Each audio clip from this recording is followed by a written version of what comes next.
નમસ્કાર. વંદે માતરમ મિત્રો. દાંત દુખાવાની ફરિયાદો આવી છે.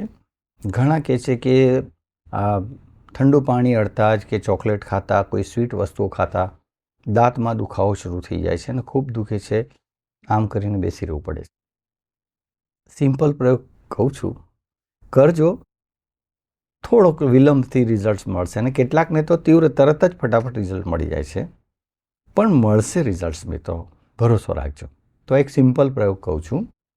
3 થી 4 ચપટી અજમો લેવાનો. સમજો આ બાજુના દાંત દુખતા હોય તો ઉપર મૂકી દો, બને તો આખી રાત મૂકવાનો, અથવા જ્યારે સમય હોય, ઓફિસમાં હોય, પાન પડીકી ને ચૂનો અને બધું ચાવતા હોય તો એના કરતાં અજમો મૂકી દો. તમે જે બાજુ દાંત દુખતા હોય 3-4 ચપટી આ બાજુ, 3-4 ચપટી આ બાજુ. એની લાળ પણ પીવાની રાખો મિત્રો, અને ખૂબ અજબ ગજબના તમને પરિણામ મળશે. દાંતના દુખાવામાં બહુ જલ્દી, પેઢાના દુખાવામાં અને સોજામાં જલ્દી કામ કરશે. તમે કરી તો જુઓ મિત્રો.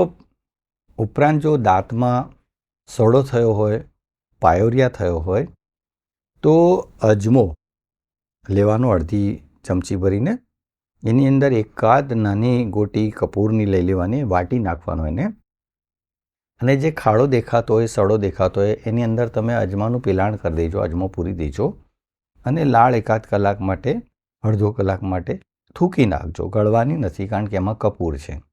અને પછી મોઢું ચોખ્ખું કરવાનું થાય ત્યારે કોગળા કરી નાખજો. સડાવાળા ભાગમાં બહુ જલ્દી રૂઝ આવશે, ત્યાંના કીડા નષ્ટ થઈ જશે અને દાંતના દુખાવામાં બહુ જબરજસ્ત ફેર પડી જશે. અસ્તુ. વંદે માતરમ.